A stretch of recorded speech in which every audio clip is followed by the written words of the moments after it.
Reporte 100.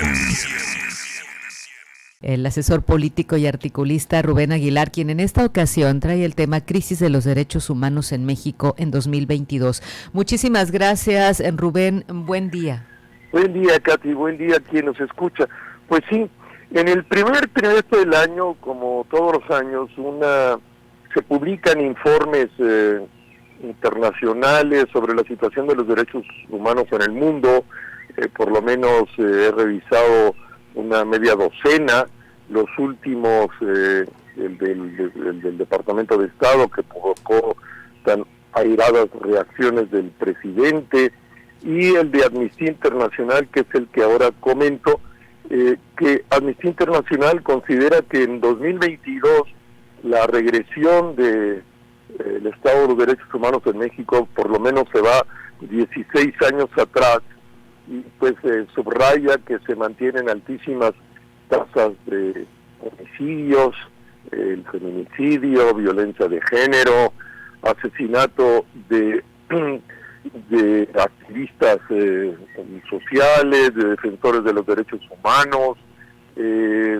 Habla de pues esta violencia, el ejercicio del periodismo en una realidad como la de México, el país donde más periodistas son asesinados, en particular en el año de 2022, cómo ha aumentado el número de los desaparecidos, las cifras mismas oficiales de México, casi 110,000 desaparecidos en los últimos años, y en este sexenio se concentran buena parte de esos 100,000, cómo el ejército pues ha ocupado espacios de 225 nuevas funciones que antes no tenía, y cómo se militariza la administración pública y también la seguridad pública, cómo la Comisión de Derechos Humanos ha recibido algo así como casi 2,000 quejas de violación de los derechos humanos del Instituto Nacional de Migración desde antes, que termina con este crimen de Estado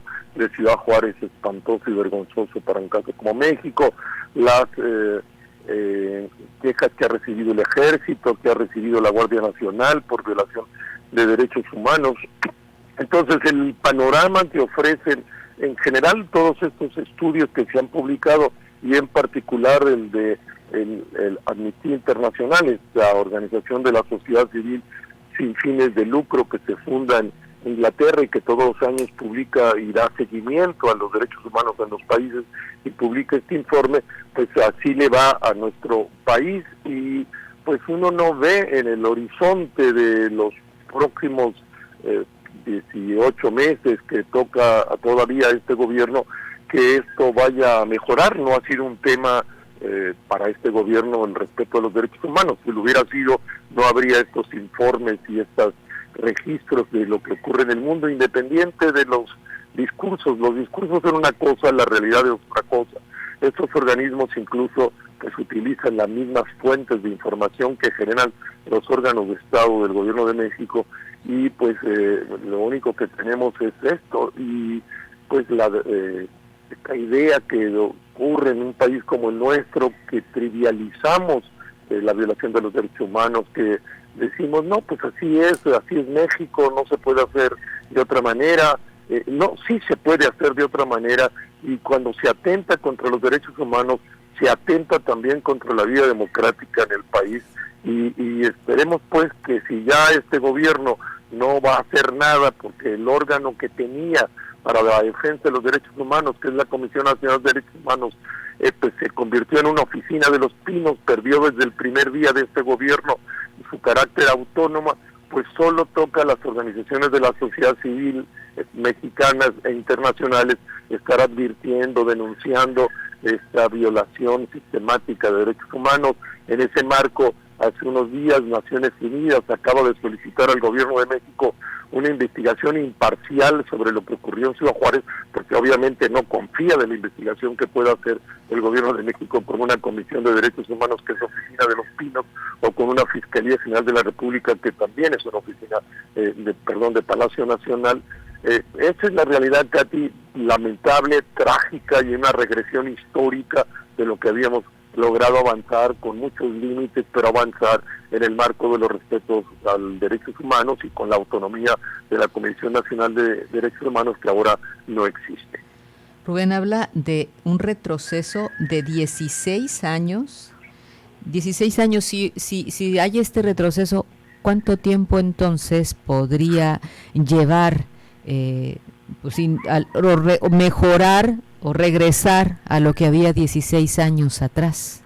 Pues es como en otros muchos rubros, que ya sabemos, aumento de la pobreza, 20 millones de mexicanos que perdieron con el INSABI el acceso a la seguridad pública que sí tenían con el Seguro Popular, las instancias infantiles, el haber suspendido las evaluaciones en el sistema escolar, todas esas cosas pues nos van a costar muchos años. ¿De qué tamaño implica que si un nuevo gobierno pone al centro de su estrategia política el respeto a los derechos humanos, elemento esencial de la democracia, que esperaríamos que el gobierno que asuma la presidencia de la República el 1 de octubre de 24, pues haga eso? Pues no sé, pueden ser otros 16 años, pueden ser 20, pueden ser 10, puede ser del tamaño que el nuevo gobierno le dé como importancia a los derechos humanos, que restablezca la autonomía absoluta de la Comisión Nacional de Derechos Humanos para que actúe sobre los órganos del Estado mexicano y advierta la violación. Es una tragedia, objetivamente es una tragedia haber regresado 16 años atrás, como lo plantea Amnistía Internacional. Alguien podría decir, no, pues yo no estoy de acuerdo con Amnistía Internacional, nada más que entonces habría que demostrarle a Amnistía Internacional contra los datos que está proponiendo, que es como articula esas cifras, y que todos son datos oficiales, pues que se presenten otros datos. Pues no hay otros datos, hay esos datos que está utilizando Amnistía de militarización de la Administración Pública de México. Pues ahí está, no puede no verse. El hecho de que una instancia del Ejército, como es la Guardia Nacional, se encargue de la seguridad pública, que la mitad de la Guardia Nacional hoy, 27,000 efectivos en la frontera sur y 20,000 en la frontera norte, se encarguen de perseguir migrantes. Esa es la realidad, no otra la realidad. Y entonces, pues, es muy buena tu pregunta y muy difícil de contestar, porque va a depender de la importancia que el gobierno que surja y tome la presidencia en octubre de 2024, de qué dimensión le da al cumplimiento y al respeto a los derechos humanos.